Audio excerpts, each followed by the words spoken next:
the 338 Federal, the 7mm Federal backcountry, and Grandpa's 30-06. All those and more covered on this episode of Ron Spomer Outdoors Podcast.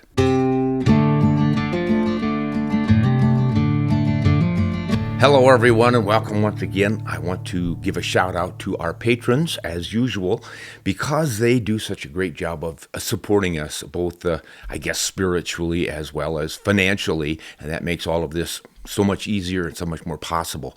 You know, Betsy and I could sort of sail off into retirement sunset if we wanted. Oh, hey, yes, let's do that. See what I'm up against, guys? No, some days I want to keep working, and other days Betsy wants to keep working, but we just managed to hang in there. Thanks so much to our patrons for encouraging us. If you would like to help us out and keep us on the air, not that we're going to necessarily bail out tomorrow, but it is really nice to get this kind of support, and we are putting more and more of our efforts into the patrons and Patreon, giving them extra special materials and starting to do videos just for them as well. And it makes it so much easier to communicate. We get so many different letters and comments on all the different videos we have out there, and the short videos and the articles, et cetera, et cetera. So our patrons obviously come first, and we are going to jump right into one or two right now. And this is Shane, who's got some questions about travel. He's never been to Africa before. So many of us now want to do safaris in Africa because it's just so much easier than trying to draw tags here in North America. Really gotten both expensive and difficult to get tags here. Betsy and I did not draw deer tags or pronghorn tags or elk tags or moose tags or anything else this year. I do have a hunt in South Dakota for whitetails, and I could do one in Kansas, but that is about the limit.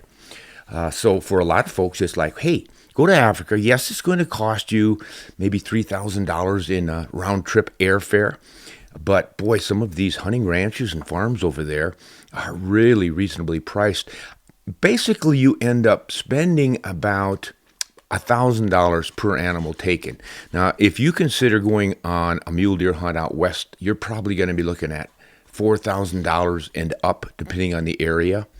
Same with elk, and there's no guarantee you're going to get one. You're going to have to buy a license, a tag, and those things probably run you close to $500 to $1,000 already. Over there, you don't have to buy the tags ahead of time. Whatever you shoot, you pay for. So it's really pretty economical. And Shane has tumbled to this idea and wants to go over, and he has, of course, lots of questions like, kind of scary going over to a foreign country. What sort of paperwork do I have to do, and et cetera, et cetera. He has been dealing with our friend John McAdams, who has a bit of a booking agency, and he helps folks find a good outfitter and head over there, and he tells you what you need to know and what you need to do. So he's been working with Shane, but I think what Shane is asking me is a little bit of reassurance on what else to expect. He's got his paperwork filled out and all the rest of it, but what's it like coming back through customs or going over there through customs, et cetera, et cetera. So in part of our long discussion here, he dropped this note. Now listen, Ron, I've gotten that 4457 form filled out. That's some paperwork you have to fill out before you go that proves that you own your rifle. So they don't tax you for it when you bring it back as if you bought it over there. He says, I've got that filled out, and that was simple enough. And so was the SAPS 520 form. That is a South African police form to say, I'm going to bring in a rifle. This is its serial number, chambered for this, that, and the other thing, how many rounds of ammo and all that. So they know you're coming. They have the paperwork. Then when you arrive with your rifle, they compare all those things and say, great, you're set to go. Pretty simple. He's got that done. He's got his flight booked back, and he's been submitting paperwork to John McAdams, he's handling a lot of this stuff for him. And Shane says, I did that application for global entry that you told me about because I wanted to get it done as soon as possible. So global entry is really neat. Betsy found this for us. You fill out some forms and they do a background check on you, and you end up with this global entry card that says you've already been thoroughly checked upside down the other, and it just expedites getting through customs. It's a U.S. Yeah, U.S. Customs back into the United States. So when on our recent trip to Africa, we came back, and of course, there's this huge, long, snaky line, as usual, going up to the customs where you show them your passport and you say, "Yeah, I'm an American. So here's the proof. What were you doing over there?" "Well, I was smuggling in drugs. What do you think?" But we didn't have to go through that line because we had this global entry, much shorter line. In this case, it was as long as Betsy and me. That was it. We walked right up. There's a little camera. We didn't even have to show them the global entry card. They took our picture and said, "You're done. You're good. Go." Wow, that was pretty cool. And it really helped us make our next flight. So I told Shane about that, and he's going to apply for that to help him get back in. So now he's asking this question. So I land back in the U.S. in Atlanta. Then I still have another flight to catch back home. When I land in Atlanta, where do I go to find my rifle to clear it? Is it in the same terminal? What's going on? So here's the deal, Shane. For Atlanta specifically, when you get out of customs, you go to get your luggage in the luggage carousel area. And when you walk in, right there on the left side is a glass enclosed little room where they do the rifles. There will be some officers in there, or if there aren't, there soon will be, because after every flight coming in from Africa, I think they must get notice that, hey, there's a bunch of rifles coming in. They actually get the rifles. Your luggage comes off on the carousel as usual. Your rifle does not, because they will have it, carry it into that room, and then one by one they will ask all the hunters out front to come in and verify, show them the paperwork, the 4457 forms and everything else. And then you're on your way again. So just really that simple. Grab your luggage, or if you want, get up to the door. I've often rushed to the door to be first in line while Betsy waits for the luggage to come off the carousel. But it turns out they've got paperwork in there, and they don't necessarily take the first guy in line at the door. They call out some name, and wherever you are in the line, they might pull you in. Maybe they changed that. The upshot is there can be anywhere from 1 to 10, 12, 14 hunters out there needing to get their guns, so that could take a little bit more time. So it does pay to kind of hurry and get your ducks in a row and be prepared to do this stuff. Have your passports ready, all your paperwork, your 4457 forms, all your gear piled up. Be efficient. Have the keys or the combination to your locked case so they can open it quickly. Show them what you have, and then you're on your way. Grab that luggage, and I think, yes, you do get the rifle too. Then you walk through the luggage area and you follow the signs out to where you recheck your luggage for your connecting flight home. You go there and give them your regular baggage, but the rifle has to go through a TSA kind of a check place. And once again, they want you to open it and prove that it's yours and all this stuff, even though you've just done it. Government, what can you do, you know? So get that done, and then they will put that rifle on your flight along with your regular baggage. And when you get to your final destination, everything should be there. You'll probably have to pick your rifle up from a special section. It's not going to come off necessarily on the baggage carousel. It's probably in the Delta, United, whatever airline you flew, back in their offices where someone will, again, check proof that this is you and this is yours.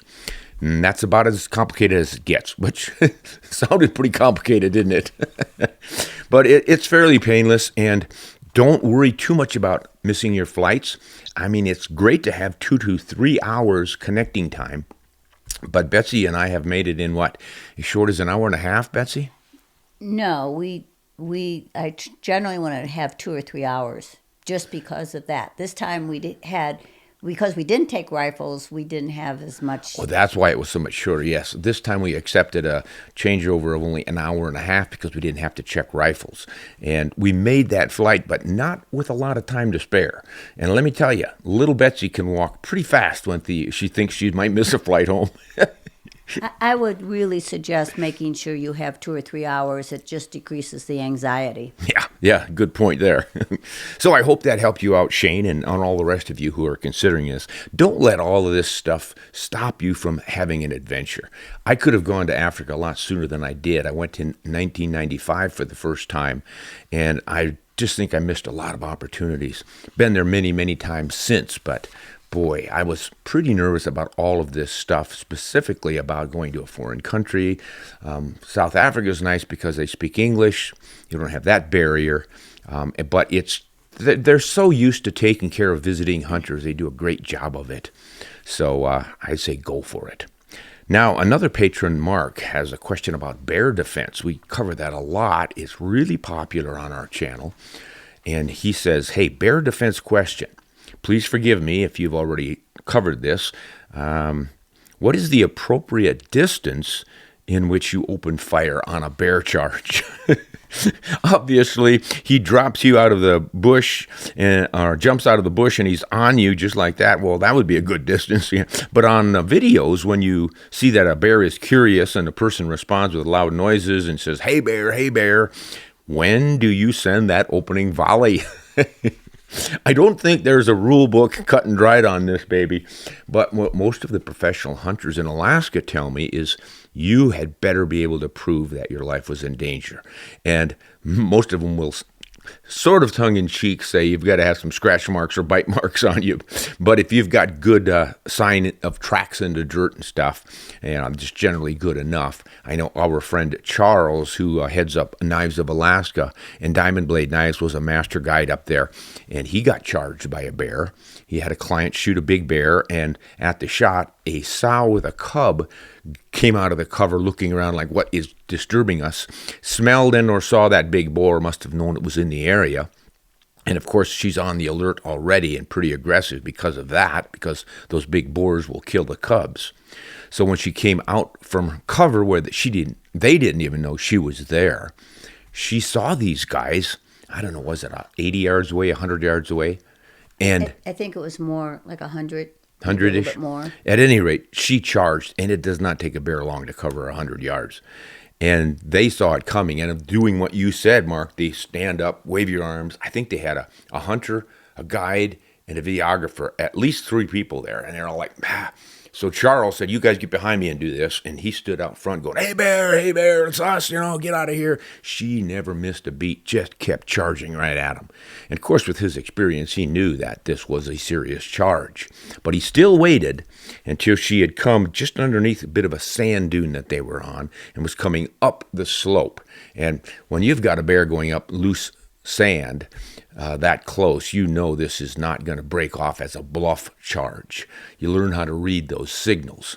So he finally took the shot, and I think it was at about 12 feet or 10 yards, somewhere close like that. I often hear 10 yards as kind of the spot. But they had tracks in the sand and all kinds of great marks, and the Fish and Game people came out there and they took the measurements and all the rest of it and said, yeah, you were defending life and property. And the camera, of course, recorded most of this, so they had that backup as well. You probably won't have that, but you'd better be pretty darn sure that your life is seriously in danger. Don't go shoot some bear that bluff charges, stomps his legs, and pops his teeth and things. An all-out charge is generally ears back and just full speed. So you have to decide for yourself when you think it's now or never. All right, and then a final one from Patreon is Jeremiah. Jeremiah is really excited about an African hunt, and I have told him that I was going to go with him. We're going to put something together. We've got 3 or 4 other guys, and I think there are 2 more who are pretty close. So we're going to get probably a crew of 6 to go over, and I think they're all going to be first-timers, so we're going to have a great time. But Jeremiah is so excited. Even if he doesn't have a question, he's writing to talk about it and get some more ideas. So here's his latest. This is the same guy who also shared his woodchuck story. The guy who had a woodchuck under the shop, under the shed or something. It was eating the garden and whatnot. And so he thought, man, I probably have to get rid of it. I have a 350 Legend. I'll shoot him with that. And he says he shoots it and it runs off and doesn't kill it or anything. How can that possibly be? And I suggested that he maybe didn't hit it, might have shot a little over or under it. And we talked about all that stuff. So he wrote back and he said, well, Ron, after this week's podcast, I feel obliged to offer the second half of the 350 Legend versus woodchuck story. So, as it turns out, I checked the burrow under my shed where that groundhog has been living, and just behind that entrance is a river rock that was placed by the previous owner. Upon investigation, I found that I not only shot the rock, which must have been right next to that woodchuck, but my bullet also ricocheted and hit a deer. A green deer, to be precise. I think it was his lawnmower or his tractor. No damage was done other than a small nick in the plastic cover. I told my wife about it after the fact, and she said, well, I wouldn't tell Ron that story when you guys meet. I didn't have the heart to tell her that it was already too late. I hope you and the listeners got a good laugh out of my incident here. I certainly have been laughing about it myself. Good attitude, Jeremiah. Although it does make my original point that my 350 Legend couldn't kill a woodchuck, a rock, or a deer, Deere. Thanks for being so generous about it and sharing the laugh. Hey, I can't wait to share more stories of my misadventures when we go to Africa. Thanks. Oh, here's one more note. Final chapter of the woodchuck saga. After 2 weeks of working out of town, I came home and I found that woodchuck was grazing in my yard again. Now he has met his end at the barrel of my .45 1911. So, problems finally solved. Oh, thanks, Jeremiah. Now, his comment about sharing a laugh around the fire in Africa really touches the spot for me because I've come to really love those African campfires. Betsy and I recorded a little bit about that recently, and we'll be putting some videos out on it. But there's this special time at the end of a long, hot day of hunting, sometimes a cold day. They will build a fire out front, and while you're waiting for the call to dinner, they'll have some drinks, before dinner drinks out there of all sorts and flavors in this beautiful setting, and it's usually facing the sunset. Sometimes it's up on a high bluff or rock. Sometimes it's over a river, but it's just always well done. So you just kick back, relax, have a little drink, start talking to your friends, either about what happened that day or who knows, you know how hunters are. You probably end up discussing a moose hunt from 20 years ago or something. But it just is a really special time. So Jeremiah, you and all the rest of us who go are going to really enjoy those campfires. Now, the closest we can come over here, of course, is our Patreon campfire meetings on Zoom. It's not really Zoom, but there's some kind of a program that guys set up for us where we can all talk. Google Meet. Google Meet? All right. It's a Google Meet, so all of the patrons who want to join us at Tier 3, those who are supporting us at the Tier 3 level, can join in on those conversations. And it's kind of like sitting around a campfire. We discuss hunting in various parts of the country and even the world. Wolfgang usually joins in from Austria and gives us some insights into how things happen over there, quite a bit different from over here. But stay tuned. Anyone who is a patron at the Tier 3 level, we let you know the day of or maybe the day before. We send you the link to join that. We don't want to get that link out too early so that it falls into the wrong hands and somebody else jumps in on it. We keep this exclusive. So it's a good party. It's the best we can do without being around an actual fire and a hunting camp. Now, we got a lot of great response just recently from a video that Tate did on his grandpa's 30-06. I recommend you guys check this one out because, boy, based on all the comments that I've seen on it, people absolutely love it. It's one of those kind of a catches you in the heart story, not so much about ballistics and all the latest and greatest stuff, but about an old World War I rifle that his grandpa had and restored, customized, and all that kind of stuff. So it's got a lot of family history. And boy, that is a touchstone for a lot of people. Meadery Man says, absolute gold. One of the best videos I've watched in a long while. Tate, you nailed so many salient points about family and hunting. There you go. Uncle Fish says, we grew up with lever action 30-30s. Our dairy farm was in Wisconsin. Everyone we knew by their hunting clan. No, everyone knew everyone else based on their hunting clan, is what he's saying. After opening day, everyone drove around to see what everyone else had gotten. And back then, deer were hung in trees.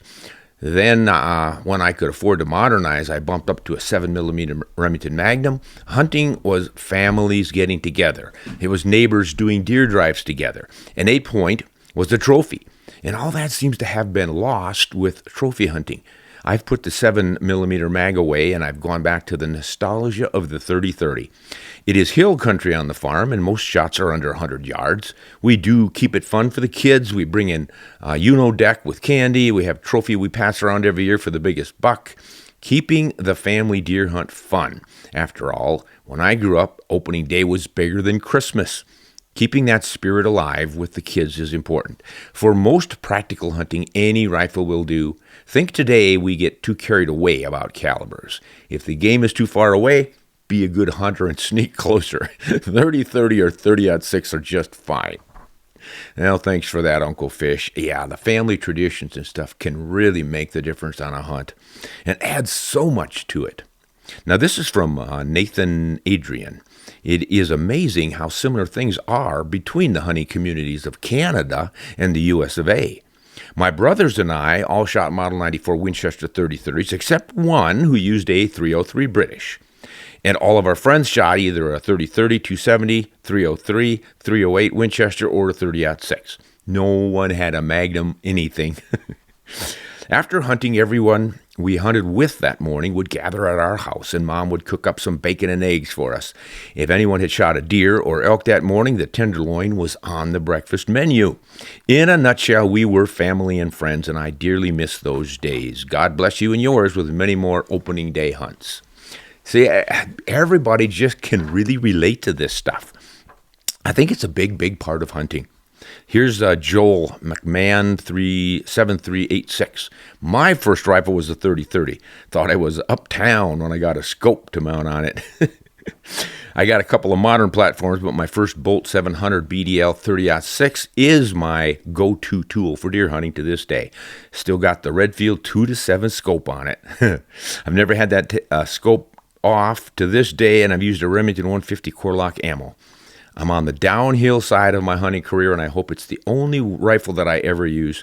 It's kind of like part of my body now, and surely would hate to retire my favorite hunting tool. So stay safe and good hunting to everyone this season. Harrison Mantooth says, I love my old 30-06. It has taken everything I set out to harvest. On a lighter side, I have a 243 Winchester that was custom made. I say custom made because, well, back in the day, you couldn't find too many left-hand bolt rifles. It was my favorite gun shop I was at, and I was talking with one of the clerks. He asked me what I was looking for, told him I wanted a rifle that I could use for varmints and deer, but I needed a left-handed. Well, he recommended I get the Savage 110 short-action receiver and a Douglas barrel. The rest is history. It is still a tack driver. Yeah, I'm old school. At 80 years old, I don't see myself changing. Wow, these are great stories, guys. Here's somebody, Chasser Martell. He says, I built a 338. Oh, we're switching here to the 338 grizzly hunt video I did. Hey, Ron, read the comment from our website about tradition. On the computer? Right, because I think this goes really well with Tate's video. Okay. Is this one you have highlighted in yellow? Yes. This is from Jonathan in New Hampshire. Is that it? Greetings from the White Mountains of New Hampshire. Thanks for being a great resource to hunters, even us here in the Far East. My father was a born and bred Eastern hunter and rifleman, and to him there was no better rifle than the Winchester Model 70. I grew up watching and learning the subtle art of stalking whitetails in thick cover and learning to read sign and the wind while he stood smoking his Marlboro with his rifle in the crook of his arm. In an area where most hunters reach for the venerable 30-30 come deer season, he was a staunch supporter of the classic 270 Winchester. Perplexingly, he was a great follower and admirer of Elmer Keith, who I believe had a deep disdain for the 270. Yeah, he sure did. Topped that rifle off with a Redfield 3-9 wide field scope. Well, a lot of you guys will remember that. That was the scope to have back in the late 60s and into the 70s. The wide field scope was as fine a shooting iron as I have ever seen. As a young man, I had eyes for no other rifle. Well, Dad sold that Winchester to buy a house after his divorce with my mother, and it felt like losing a member of the family. Shortly before he passed on, he purchased another Model 70, this one a stainless featherweight classic in 270 WSM. After mounting the loopholed VX2 3-9 scope in rings of questionable integrity, we left to sight it in, and he was horrified to find that his new rifle was averaging groups of 12 inches at 100 yards. Oh, my goodness. Looking at the rings when we got home, we discovered that the scope had been sliding forward under recoil with every shot. We hunted that season with our .44 Magnums. I with my Winchester 94 AE, and he with his Ruger Blackhawk. I had a little pocket money at the time, and it was his birthday coming up, so the following week I biked down to the local hardware store, got a set of Weaver quad lock rings for his scope. I only lived with him in the summer, so I assumed that he had mounted that scope to satisfaction, and then I would see it and shoot it the following season. But he passed a few weeks before hunting season that year, and among a cardboard box full of spare rifle parts tucked in a corner of his house, I found that scope and the rings still in the plastic box they'd come in. I like to think he was waiting until we could mount that scope and the rings together so we could redeem ourselves for the previous mishap. I mounted the scope myself shortly after, and the rifle shot beautifully. That same rifle was stolen from my mother's house in a break-in one evening when we were away from home, and incredibly it was recovered by the police in a traffic stop 2 towns over just 6 months later. The officer joked while I signed the paperwork that if I ever considered selling that rifle, to come and see him first. I responded that I would gladly sell everything I owned before I lost that rifle again.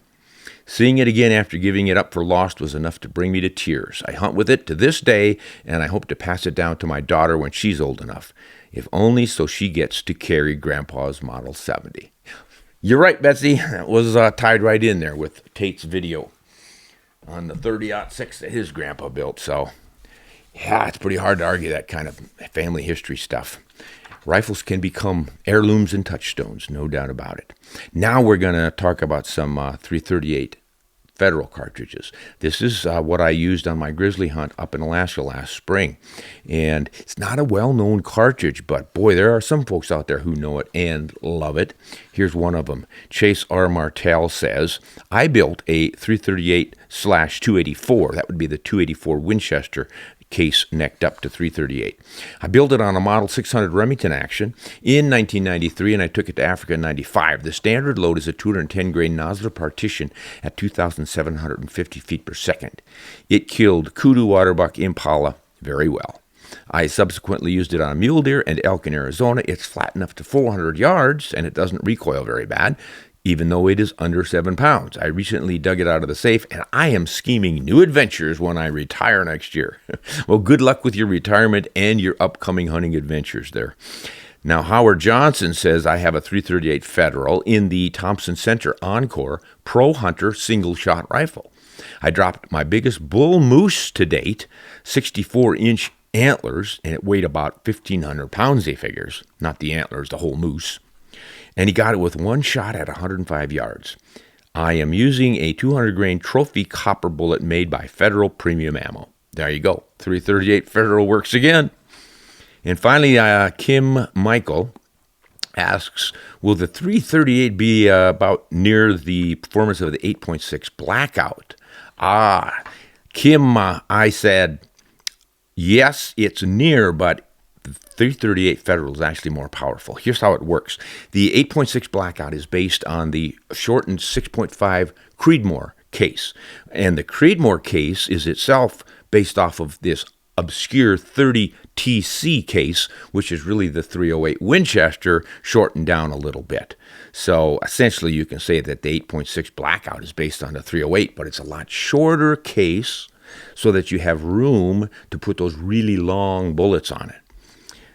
So if you want to hunt with traditional supersonic speeds in your bullets, 2,500 to 2,700 feet per second, .338 Federal will do that for you better than the 8.6 Blackout if you shoot the same weight bullets with each one, because there's more powder space in it. More of the case remains the full size of the .308 rather than pushing the shoulder back to fit those longer bullets in the same short action. So that's what's going on there.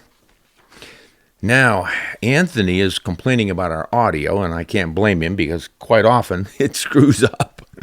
He says, sorry, Ron, is there any way to fix your audio? It is not set to stereo, and it only plays in the right speaker. Yes, this happens sometimes because we try these different remote microphone systems and stuff.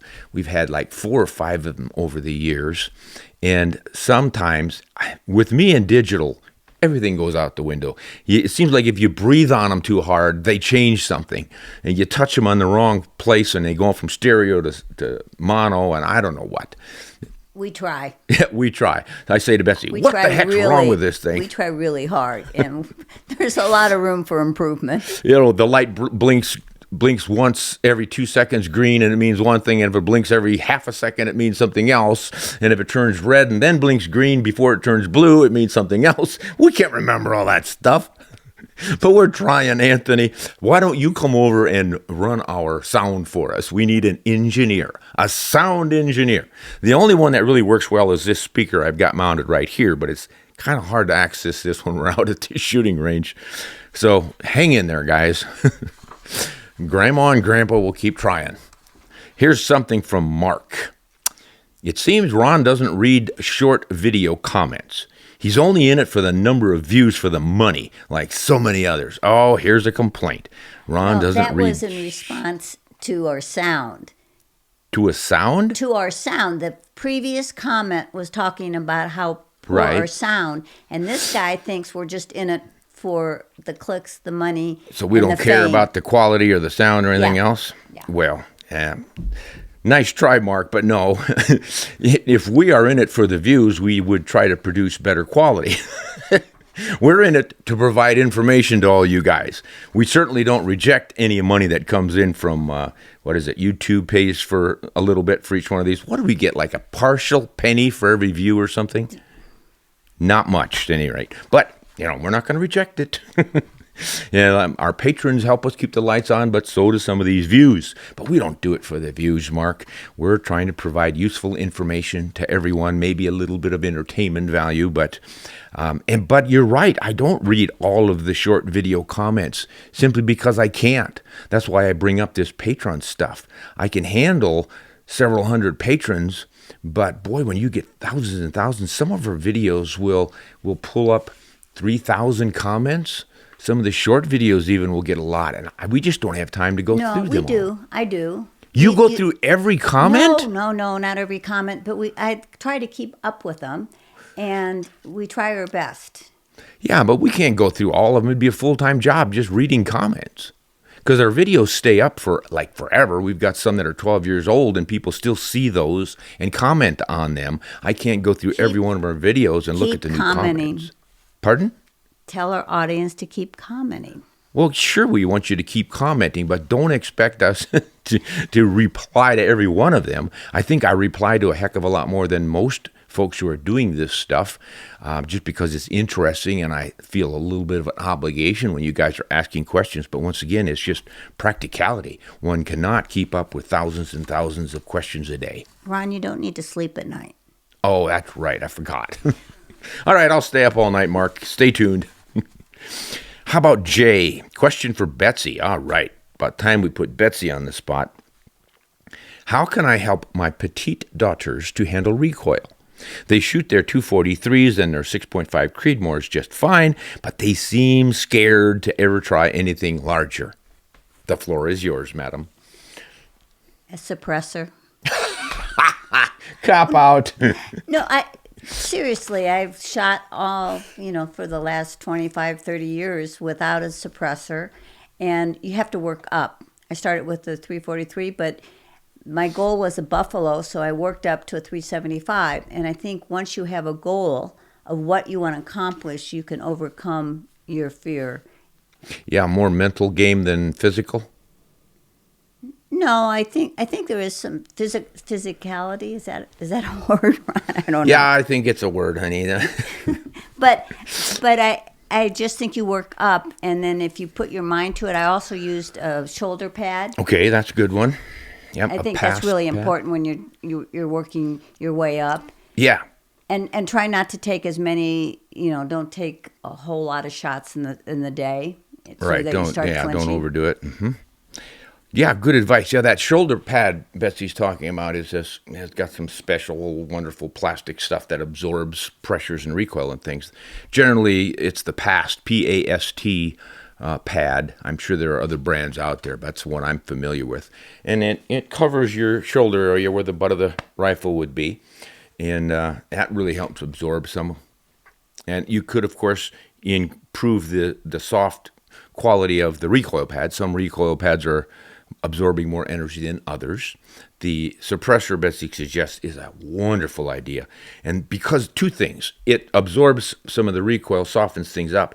More importantly, it knocks the darn blast off of it. And the military has made some assessments, and they found that most of their soldiers were flinching and or afraid of the rifle more from the muzzle blast than the recoil. That's why I brought up that mental game idea.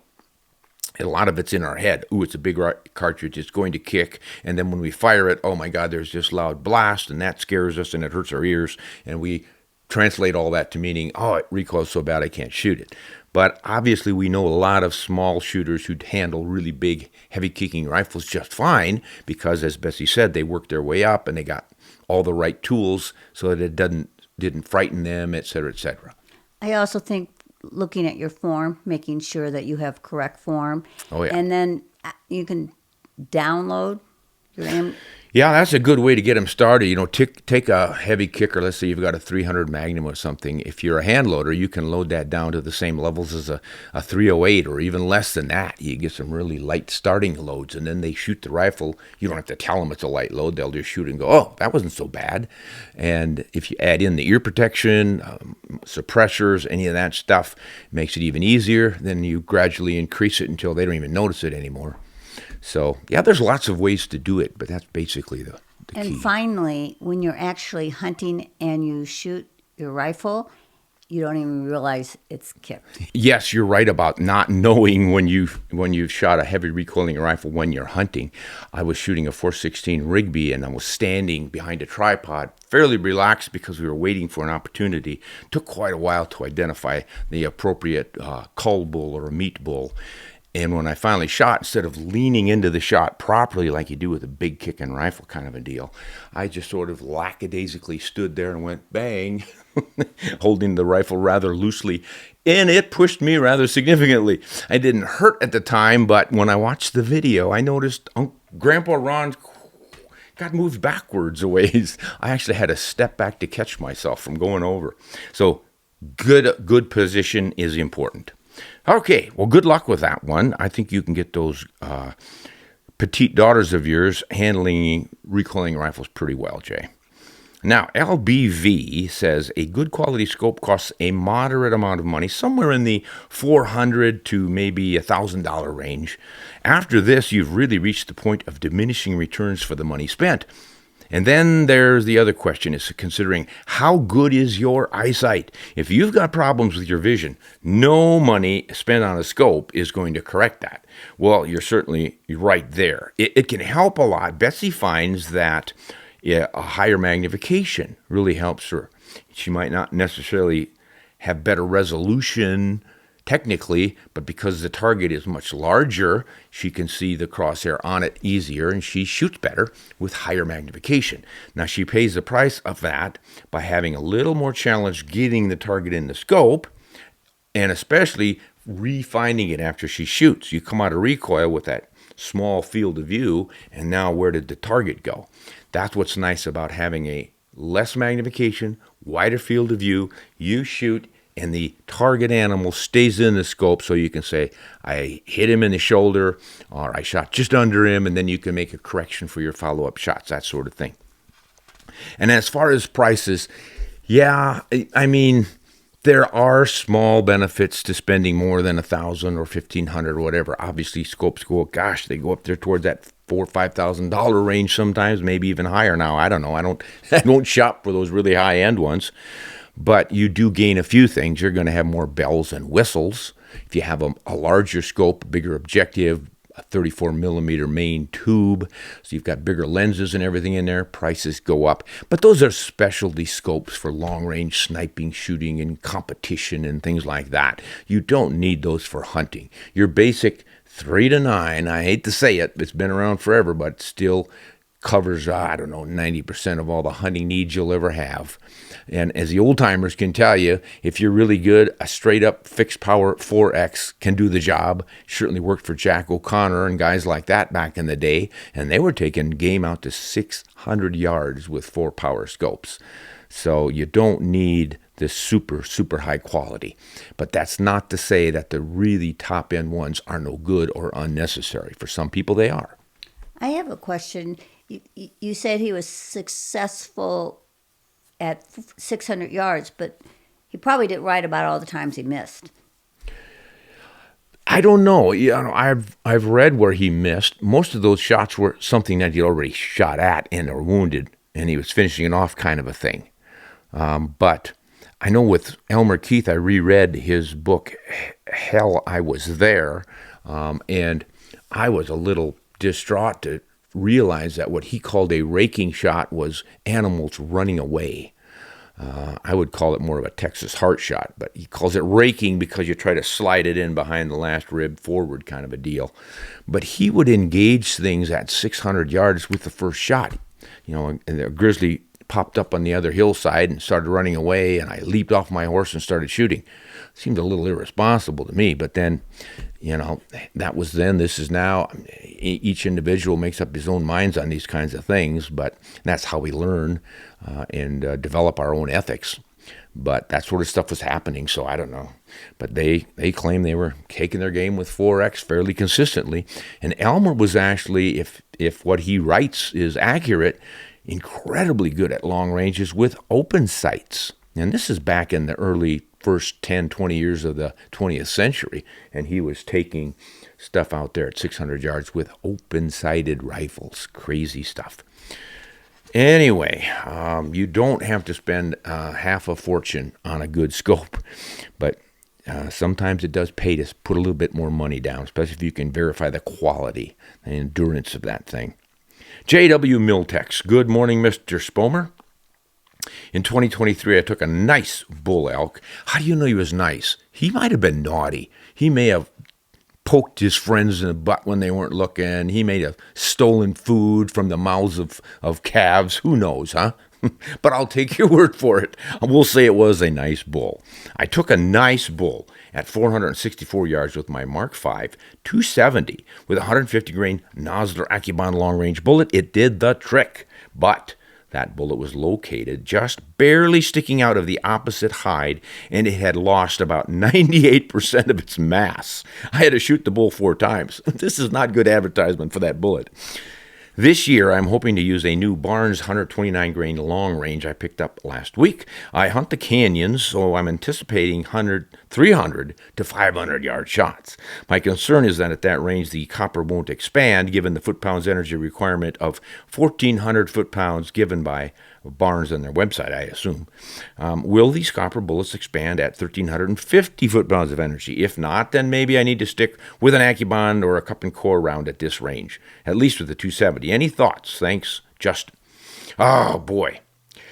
Yeah, you guys, when you're looking at bullets, you need to consider, in addition to all the other things, exactly how they expand and at what energies or what velocities. Some bullet manufacturers will say you get adequate expansion down to a velocity as low as 2,000 feet per second or 1,800 feet per second. Some will put it in remaining foot-pounds of energy. Make sure you understand which one they're giving you, which number they're giving you, and look at your ballistic charts to figure out when that happens.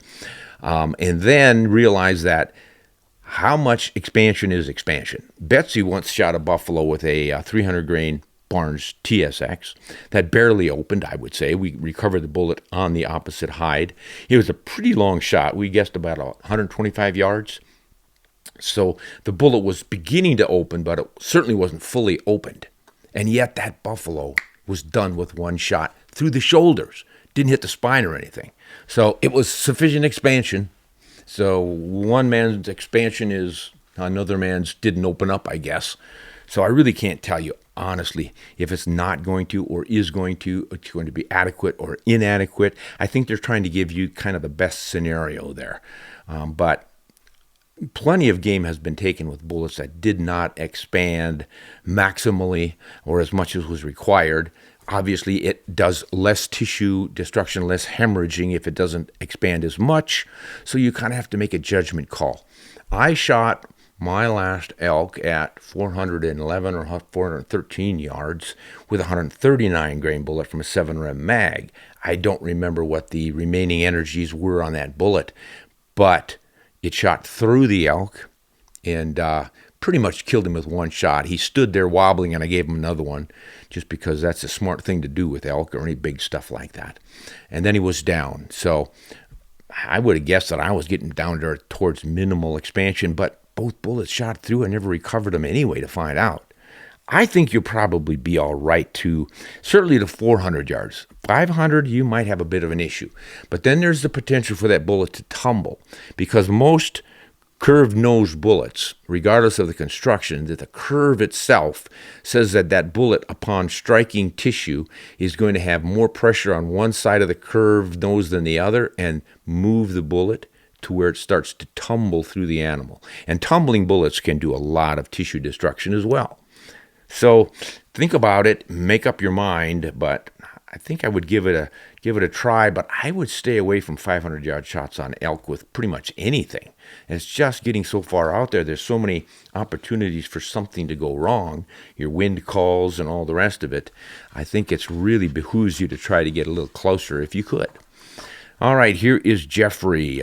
Best and worst ways to sight in a rifle. Hey, Ron from Australia. Ron, you can also use a laser bore sighter and your scope mounted on a rifle to get your focus and your sighting for 100 yards. Yes, you absolutely can, Jeffrey. I generally inform people of my cost-free method where you look down the bore to get your bore sighting done. You don't have to spend, I don't know how many dollars on a laser. But yeah, you're absolutely right. What a laser can do for you, if you've got one that fits perfectly down the center bore of your rifle. Some of them are placed inside of cartridges that fit in your chamber, and the light comes out perfectly centered in the bore. Some of them are pushed into the muzzle from the front, and those are a little more likely to be off. But if you can get one that puts the light right where the barrel is pointing, then all you have to do is adjust your reticles to go to that spot of light that's projected onto the target, and that's obviously putting your scope where the barrel is pointing. Now, your bullet's still going to be dropping, maybe shooting a little left or right, so it's not going to be perfect, but that's kind of how those laser sighters work. So yeah, if you want to get a laser bore sighter and like to work with that, go for it. It's probably a little easier than looking down that bore and trying to line that little target up like we do, but we get the job done in short order that way too. Now, there's Officer Foxtrot, and he is talking about the federal backcountry, that new steel-cased ammunition that has high pressure for more velocity. I believe that there will be two major hurdles for this backcountry 7mm federal cartridge. The first is the case. The second is reloadability. We all know that .284 4-inch diameter bullets do well, and increasing velocity will only make your ballistic performance better. There is no reason why terminal performance of the BC should be any less than terminal performance from any other 7mm. Well, that's absolutely true. I mean, if the bullet's BC is, say, .550, it doesn't matter if you shoot that bullet out of a 7mm 08 or a 7mm Remington Ultra Magnum. The BC is the same, except for it changes with velocity. All BCs get altered somewhat by the velocity of the bullet, and I can't tell you exactly why, but it happens. And they also get altered a little bit by every rifle that you shoot them with, whether that has to do with the scouring of the bullet from the rifling, or it gets launched with a little more precession, wiggling of the nose before it settles down. All of those things change the BC a slight bit. At any rate, he says it's all going to come down to the case. That's the brass of the cartridge, or in this case, the steel of the cartridge. Do companies want to invest the time, effort, and money into developing hybrid steel brass cases for the increased pressures from the BC? I don't get where the BC has anything to do. Oh, maybe you mean back country when you say BC. That's what you're talking about, back country. And will serious shooters invest the time, money, and energy into reloading equipment for these kinds of cases?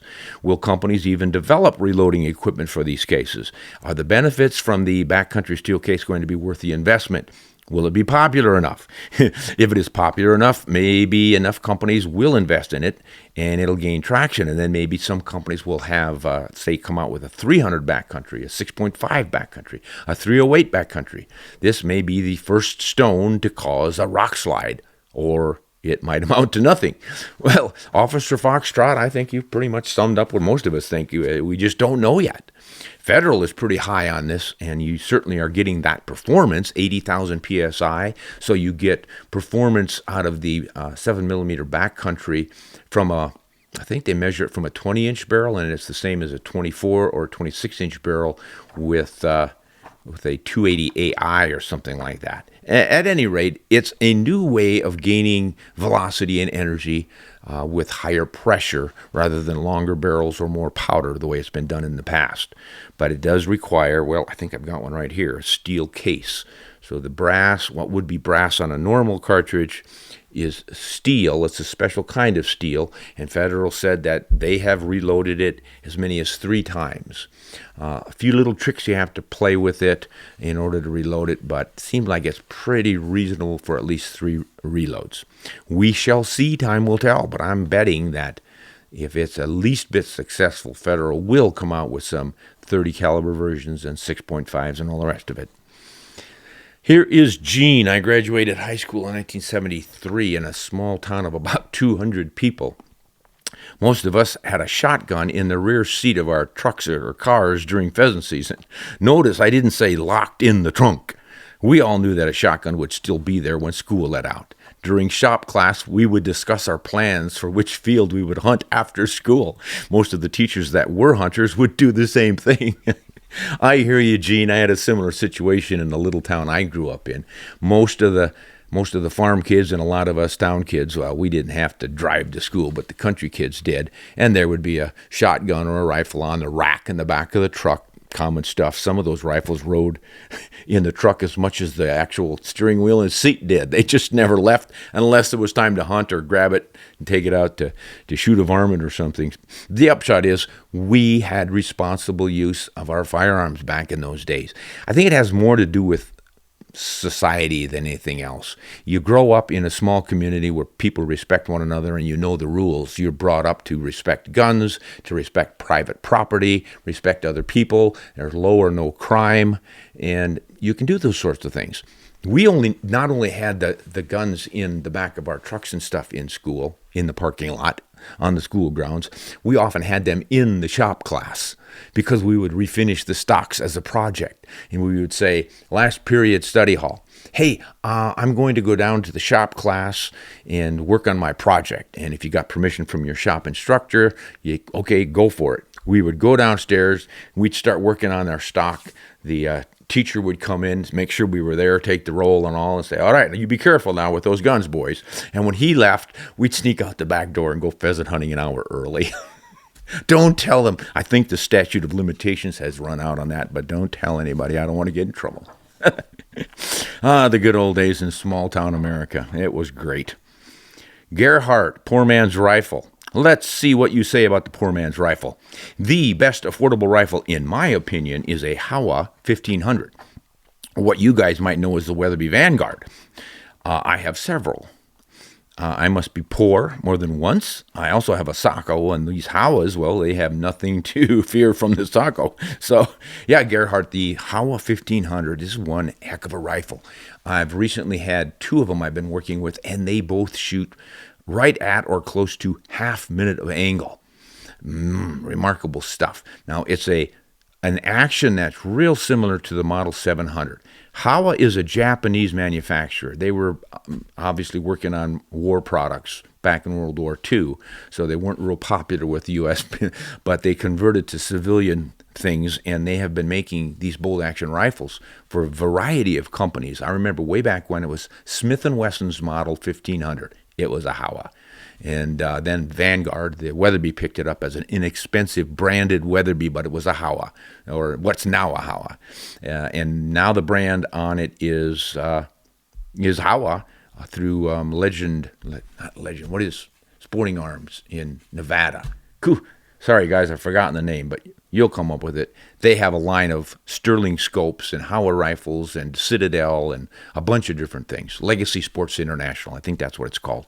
Great bunch of guys. They do a bunch of exciting work there, and they come out with some great models, some super lightweights. And that's one we're going to be testing here pretty soon. It's a kind of a micro, under 5 pounds, I think, lightweight rifle. So, yeah, great, inexpensive, but really accurate rifles that really perform. Now, twist rates. Jay's wondering about twist rates. Hammer Bullets has the twist rate listed on its website for each bullet.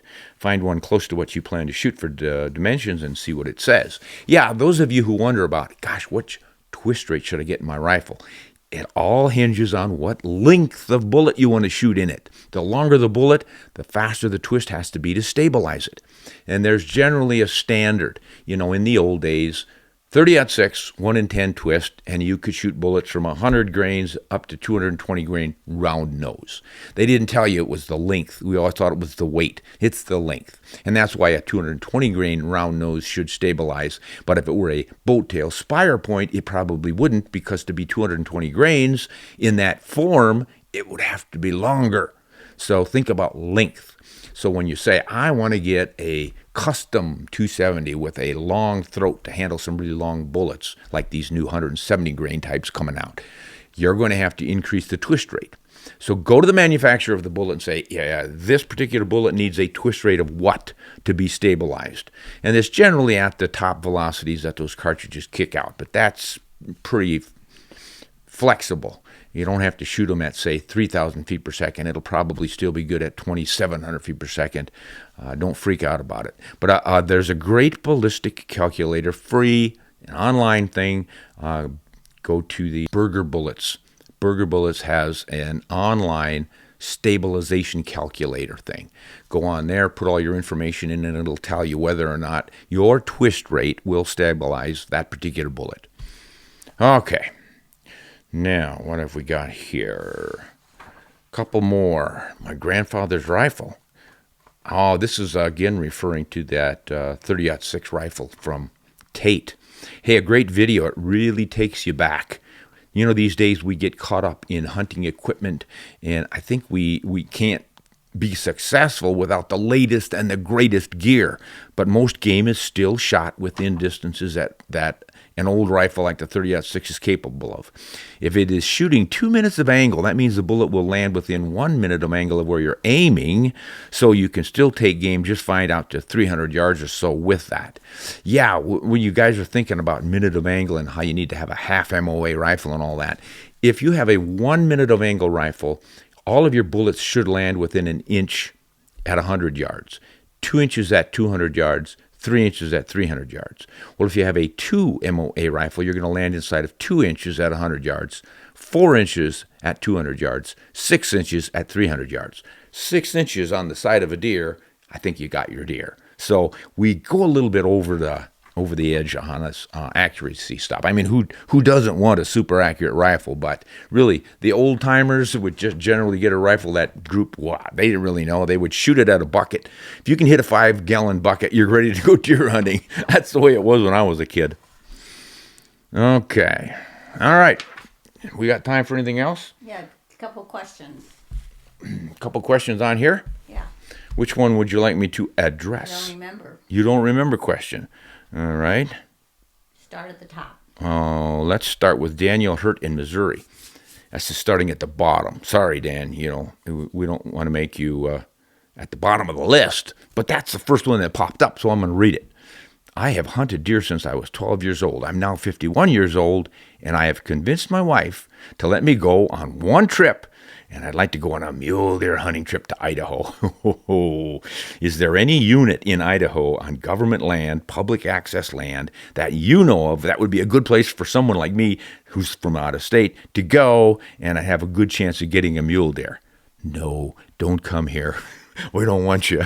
We want all the deer for ourselves. No, hang in there. Hang in there. Let's finish this up, and I'll get an honest answer for you.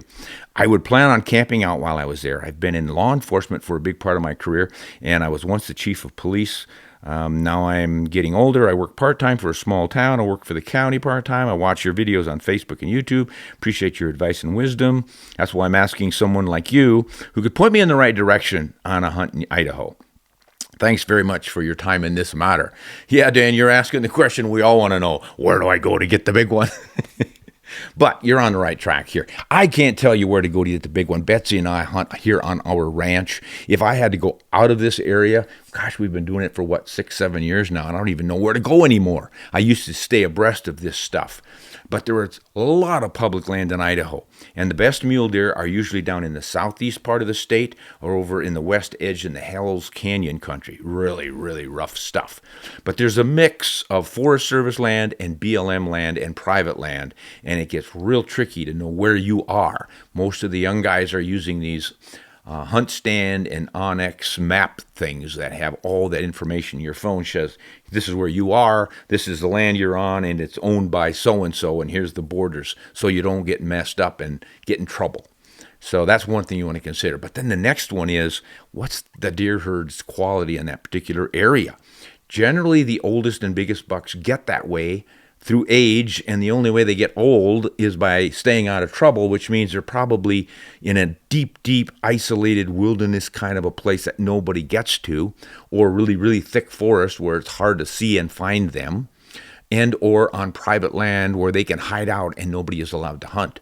Once the rut starts, they begin to move around, and now it gets a little bit easier, but generally, the rifle season isn't open during the rut, unless you draw a special tag for a special unit that lets you shoot a big buck in the rut season, the middle of November. So it is not easy even for us Idahoans. But get yourself some maps that show public land in Idaho. Concentrate on that southern part of the state, the drier desert areas, and or the foothills. Now, there will be mule deer quite far north, but you get into those big pine forests and fir forests up there, and it's just darn tough to pick one out. Most of us like to hunt where we can see over the sagebrush. So I think that's the best I can tell you for now. Something you might do is check with my buddy Tate, processbasedhunter.com. He and his crew are starting to help guys out with this sort of thing, booking your hunts for you, finding places to go, applying for your tags. I guess they're going to have a tag service and all the rest of it. That might take a lot of pressure off of you and help you out. So go to processbasedhunter.com. All right, do we have time for any more, Betsy? Don't know what that is. Do a couple more. Okay. This is from Randall in Mesquite, Nevada. Ron, I recently purchased a Ruger American in 204 Ruger. It came from the factory with a Picatinny rail. I have never had a firearm with a Picatinny rail. While contemplating which of my options for scope mounts, it dawned on me that there are maybe a difference in the rail's pitch. Would this be the case, or are all the rail pitches the same?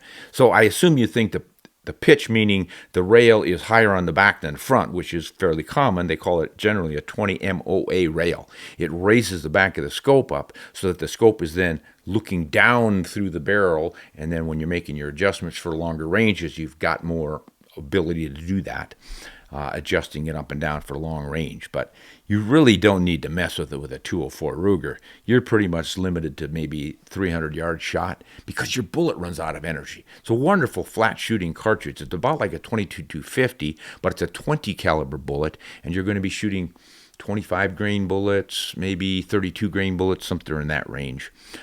So you don't need to reach really far out and have a Picatinny rail that's higher in the back, have that pitch.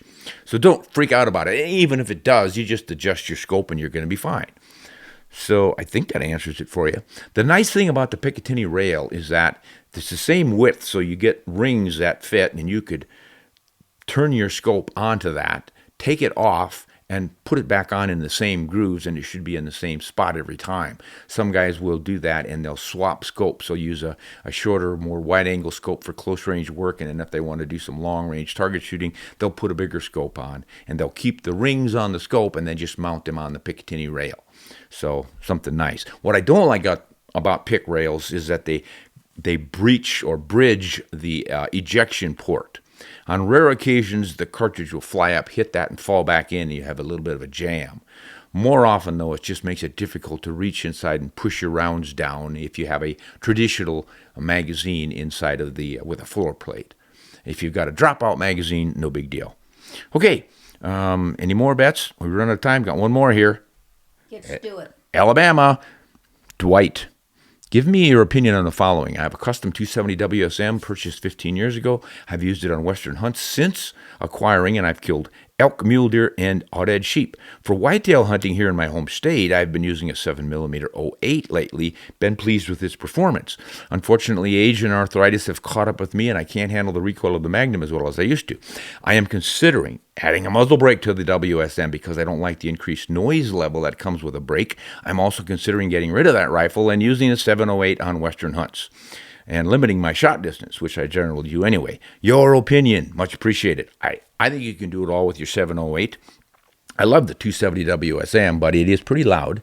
But you could consider the suppressor, Betsy's favorite, and I'm really liking them too. And they're getting easier and easier to get now. It takes about a week, sometimes even 2 days, and you get your paperwork done, and they say, yeah, you're okay. They stamp you, and you get it.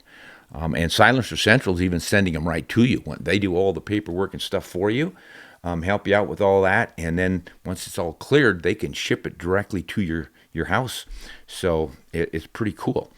But you probably want to cut your barrel back a little bit on that one because you got another 6 or 7 inches sticking out with that suppressor.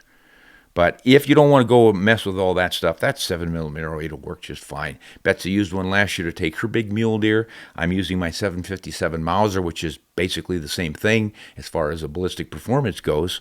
And those things have been used to take everything, including buffalo and elephants in Africa. So the cartridge and the bullets can do it, sir. Get the right bullet as you suggested you would do here, and you should be fine. So I think that's it for now, Bets. Do you think we got them covered? Now, people are still writing in and saying they want to see Betsy in front of the camera. She's, again, hiding out in the back. No. So keep writing in, folks, and urging her. I think we reach a critical mass, and she's going to feel guilty if she doesn't get in front of the camera. We'll send her to the spa. We'll get a little hairdo. Did I get a makeup artist? Yeah, makeup artist. We'll get her some new clothes and all that stuff. And maybe we can put one of those filters on it so you look like you're 17 and you've never had a pimple. No. Anything is possible these days. In fact, right here, you could be listening to and watching an AI Ron Spomer. I'm actually a lot bigger and uglier than I appear. We're using a filter. It's the podcast filter. The best way to watch me is on a podcast. Don't look at the video. Hey guys, we're getting closer and closer to hunting season. I hope you are gearing up. Get all your ducks in a row. Get your cartridges, your rifle, your scope. Don't find out too late that your scope is slipping forward in the rings every time you shoot and you got a 12-inch scoop at 100 yards. Oh, Betsy wants to remind me to do a knife ad, and I pulled this one out because this has to do with taking care of your meat. See that curve on that blade? That's designed by a professional butcher to make it easier on your wrist while you're cutting up meat. So if you've got a big elk or a moose or even a couple of deer and you're doing a lot of trimming and cutting and making your steaks and all that, that beautiful curve really helps because when you come down like that with your cut, it keeps the blade right where it needs to be, I guess. Don't fully understand the ergonomics, but this is a professional boning knife from Knives of Alaska. Full tang knife. Going to last you forever. Got a great synthetics handle on here with some stippling on it so you got good grip. You get slippery hands when you're working. You don't need to slip off of that knife. So check that one out. It's the professional boning knife from Knives of Alaska. Hey guys, Thanks for watching or listening, preferably. We really appreciate it. Send in your comments, corrections, and questions, and we'll see how many of them we can get to next time. And if you've got a chance, go to patreon.com, Ron Spomer Outdoors, and join us. We would love it, and we will be answering all your questions there. See you next time. Hunt honest and shoot straight.